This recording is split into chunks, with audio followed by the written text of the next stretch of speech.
ఉందో నాకు తెలీదు, కానీ ఈ స్కూల్ పిల్లల కళ్ళల్లో, వాళ్ళ చిరునవ్వుల్లో మా అమ్మని చూస్తున్నట్టుగా ఉంది నాన్న.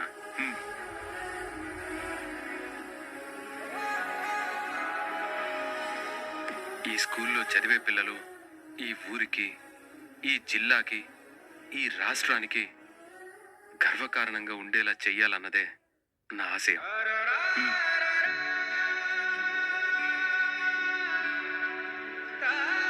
తప్పకుండా నెరవేరుతుందండి. మీ ఆశయానికి మీ అమ్మగారి ఆశీస్సులు ఎప్పుడు మీకు తోడుగా ఉంటాయి. నేషనల్ స్కూల్ అన్నట్టు ఈ తొక్కలే స్కూల్ కి ఎంత బిల్డప్ ఇస్తున్నారో చూసావా? ఇచ్చిన బిల్డప్లు చాలా అన్నట్టు మళ్ళీ ఆశయాలంట, వాటికి చచ్చినోళ్ళ ఆశీర్వాదాలట. వినేవాళ్ళుంటే హరికథని ఇంగ్లీష్ లో కూడా వినిపిస్తారు వీళ్ళు. మరే నాన్న, ఇది మీ అమ్మగారి స్కూల్ కాబట్టి నేను ఈ స్కూల్లోనే చదువుకుంటాను. మనం ఈ ఊర్లోనే ఉండాల్సి వస్తే తప్పకుండా ఈ స్కూల్లోనే చదివిస్తానమ్మా.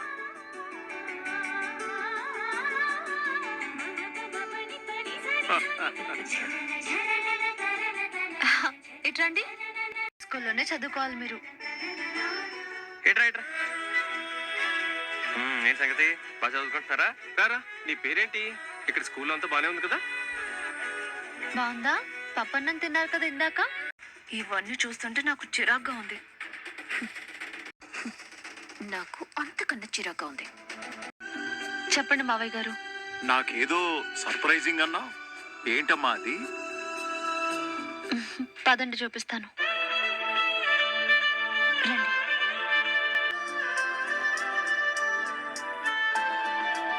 పాత మిత్రుల గురించి అక్షరాల్లో చదివారు.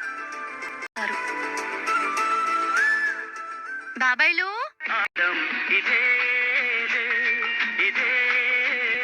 నువ్వు మారలేదురా ప్రసాద్.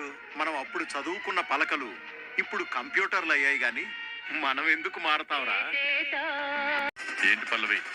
మీకు ఒక విషయం చెప్దామని ఫోన్ చేశాను. చెప్పు. ఇక్కడ అవని స్కూల్ దగ్గర చాలా హడావిడి చేస్తుంది కదా, అందుకని ఇక్కడ ఫంక్షన్ లాంటిది పెట్టింది. అవునా? మీ అండర్లో ఉన్న స్కూల్ ని తన అండర్లోకి తెచ్చుకుందంటేనే అది మీకు పెద్ద అవమానం లాంటిది. ఇప్పుడు ఆ స్కూల్ ని అందంగా డెకరేషన్ చేసి ఫంక్షన్ చేస్తోంది అంటే అది ఊరి జనాల ముందు మిమ్మల్ని ఇంకా పెద్దగా అవమానిస్తున్నట్టు కాదా? మిమ్మల్ని, మీ పేరుని, మీకున్న పదవిని అవమానించడం కోసమే ఆవని ఇదంతా చేస్తోంది. మిమ్మల్ని అవమానిస్తున్న ఆవనవద్దు తలెత్తుకోకుండా చెయ్యాలి. ఊహించని విధంగా ఆ ఆవనికి ఘోర అవమానం జరగాలి. అలా చెయ్యడానికి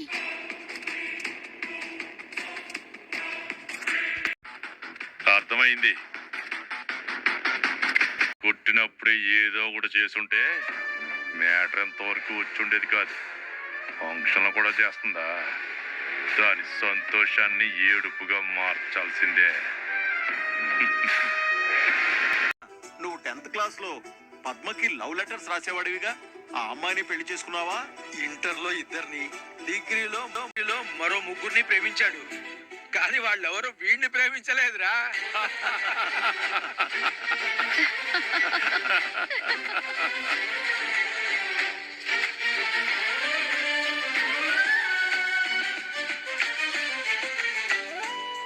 వెంకన్న,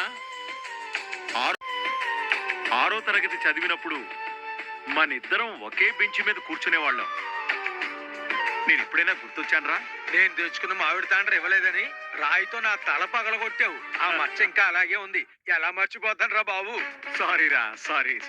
ఏళ్ళు వచ్చాక జోలపాట కావాలన్నట్టు అప్పుడు చేసిన దానికి ఇప్పుడు సారీ చెప్తావేంట్రా?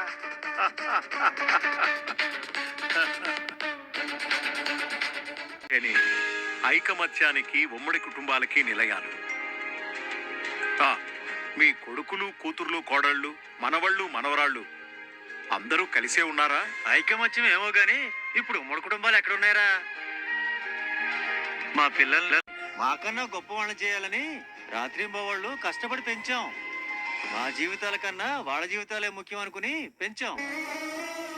వాళ్ళకి రెక్కలు వచ్చాక బంధాల కన్నా ఉద్యోగాలే ముఖ్యం అనుకున్నారు, కన్నా డాలర్లే ముఖ్యం అనుకుని విదేశాలకు వెళ్ళిపోయారు. కన్న బిడ్డల్ని ఫోన్లో తప్ప కళ్ళతో చూసుకునే అదృష్టం లేకుండా పోయిందిరా. మాకిప్పుడు తోడుగా ఉన్నది, నీడనిచ్చి సేద తీరుస్తుంది మేము నాటిన చెట్లు తప్ప కన్న బిడ్డలు కాదురా. అమెరికాలోనా జర్మనీలోనా? కనీసం వారానికి ఒకసారైనా మాట్లాడుతున్నారా? నేను మీకన్నా చాలా అదృష్టవంతుందిరా. మా అమ్మ, నా కొడుకులు, కోడళ్ళు అందరం కలిసే ఉన్నాం. కుటుంబంరా. నమస్తే అమ్మా. నమస్కారం. తను నా భార్య పార్వతి. నమస్తే అమ్మా. నమస్కారం. వీడు నా పెద్ద కొడుకు అక్షయ్. నమస్కారం బాబు. తను అక్షయ్ భార్య అవని. నమస్తే అమ్మా. నమస్కారం తాతయ్యలు. నీ మనవరాలు పద్ధతిగా ఉందిరా. మా వదిన పెంపకం అలాంటిదండి. వీడు శ్రీకర్, వాడి భార్య శ్రేయ. నమస్తే అండి. నమస్తే అమ్మా. వాడు మా మూడో అబ్బాయి కమల్. నమస్తే అమ్మా. నమస్తే అండి. రే కమల్. కమల్. నమస్తే అమ్మా. నమస్తే అండి. రే కమల్, పల్లవెక్కడా? ఇక్కడే ఉండాలి. వెళ్ళి తీసుకురా. పల్లవి పల్లవి మరి కాసేపట్లో బాంబు పేలిపోతుందన్నమాట. ఆ పేలుడు సౌండ్ రీసౌండ్ వినటం కోసమే నేను వెయిట్ చేస్తున్నాను. అందరు అక్కడ ఉంటే నువ్వు ఇక్కడ ఫోన్ మాట్లాడుతున్నావు ఏంటి? తో మీరందరూ కలిసి ఉన్నందుకు చాలా సంతోషంగా ఉందిరా. మేము ఈ రోజు కూడా ఉమ్మడి కుటుంబంగా కలిసి ఉన్నామంటే దానికి కారణం నా పెద్ద కోడలు అవని.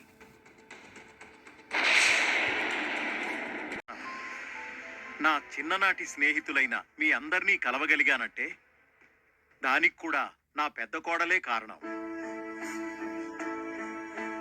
కోడళ్ళు నాకుండుంటే నేను కూడా చాలా సంతోషంగా ఉండేవాడిని. మీరు కలకాలం నిండు నూరేళ్లు చల్లగా ఉండాలని ఆశీర్వదిస్తున్నానమ్మా.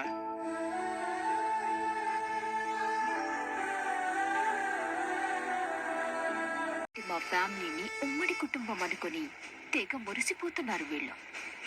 కాసేపు ఆగితే ఏం జరుగుతుందన్నది వీళ్ళకి తెలుస్తుంది.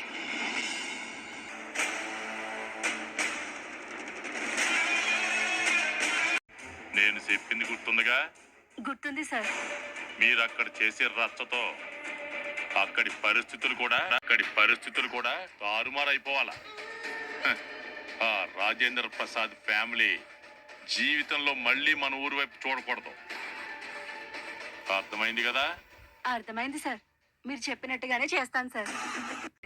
ఈ రోజుల్లో టీచర్లు పిల్లలకి పాఠాలు తప్ప కుటుంబాల గురించి, వాటి విలువల గురించి ఎవ్వరూ చెప్పట్లేదమ్మా.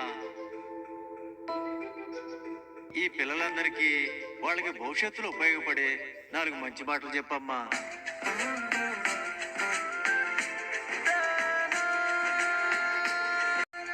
చెప్పొద్దునా? చెప్తాం. వెళ్ళొద్దమ్మా. రండి.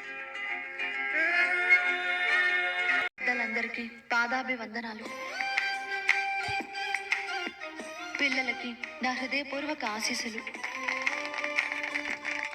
ఇక్కడ పిల్లలు గుర్తు పెట్టుకోవాల్సిన విషయం ఏంటంటే, ఏ తల్లిదండ్రులైనా మా పిల్లలు తమ కన్నా గొప్ప స్థాయిలో ఉండాలని కోరుకుంటారు. అందుకోసం వాళ్ళ అవసరాలను మానుకొని ఆశల్ని మీ మీద పెట్టుకొని మిమ్మల్ని పెంచుతారు.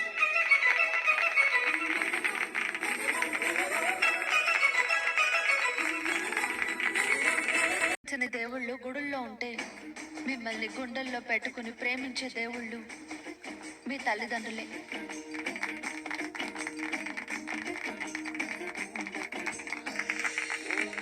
గురువు మీకు చదువు చెప్పిన ఉపాధ్యాయులు కాదు.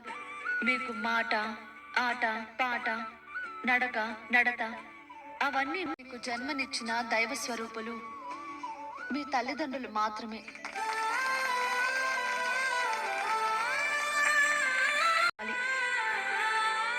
బంధాలేంటి, అనుబంధాలంటే ఏంటి, వాటి విలువేంటి అన్నది మీకు తెలియకపోతే మీరు ఎంత చదువుకున్నా నా వృధానే.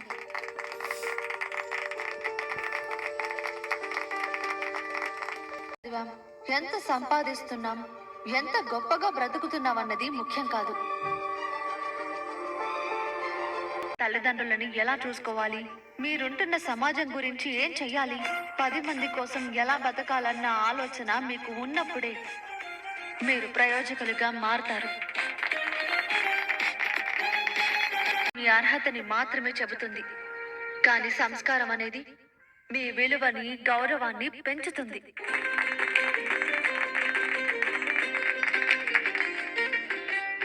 అది మీరందరూ తెలుసుకోవాలి. అందుకే చదువుల కన్నా సంస్కారం ముఖ్యం, ఆస్తుల కన్నా సంస్కారం ముఖ్యం, ఆస్తుల కన్నా ఆత్మీయతలు ముఖ్యం, మన స్థాయి కన్నా మానవత్వం ముఖ్యం. అది మీరు గుర్తుపెట్టుకోండి. మీ తల్లిదండ్రులు మీ దగ్గర నుంచి ప్రేమని తప్ప మరేమీ కోరుకోరు. మీ అమ్మా నాన్నలకి మీరు ఇవ్వండి. మీ స్నేహితులకు ఇవ్వండి. ఆ ప్రేమని అందరికీ పంచండి. తరుగుతుంది. అదే ప్రేమని పంచితే పెరుగుతుంది. అందుకే అందరితో ప్రేమగా ఉండండి. మీ కుటుంబం, సమాజం, ప్రపంచం మిమ్మల్ని మనుషులుగా గుర్తించాలంటే ముఖ్యంగా మీరందరూ సంస్కారవంతంగా ఉండటం నేర్చుకోవాలి. నువ్వే చెప్పాలి మరి.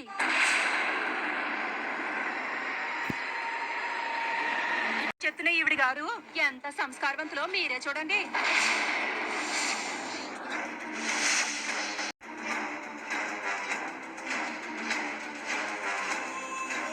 ఈమె భర్త ఎవరో తెలియదంట, ఈమెకి తండ్రి ఎవరో తెలియదంట. అంటే ఈవిడ ఎంత పద్ధతిగా పుట్టిందో, ఎంత పద్ధతిగా పెరిగిందో మీరే ఆలోచించండి.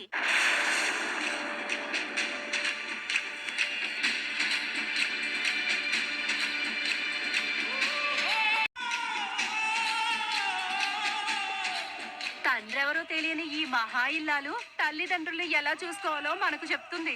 చెప్పేవి శ్రీరంగ నీతులు, చేసేవి సిగ్గుమల్లిన పనులంటే ఇదే మరి. అంటే మా పిల్లలు కూడా నీలాగే తయారవుతారు.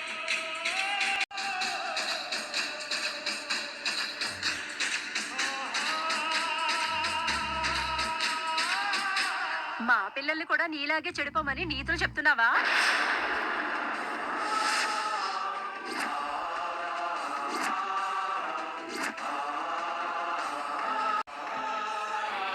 మీ అమ్మ అనురాధ గారిని మా ఊరు వాళ్ళు దేవతలాగా పూజిస్తారు.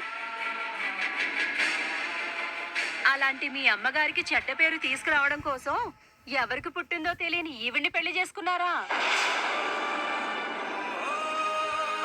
తండ్రెవరో చెప్పుకోలేను నువ్వు మా పిల్లల్ని పాడు చేయకమ్మా. నీ పుట్టుకే సక్రమంగా లేనప్పుడు సిగ్గు లేకుండా మా వాళ్ళందరికీ నీతులు చెప్తున్నావా తల్లి? శరం ఉందా నీకు? అలాంటివి ఉండుంటే అక్రమ సంబంధానికి పుట్టుండేది కాదుగా.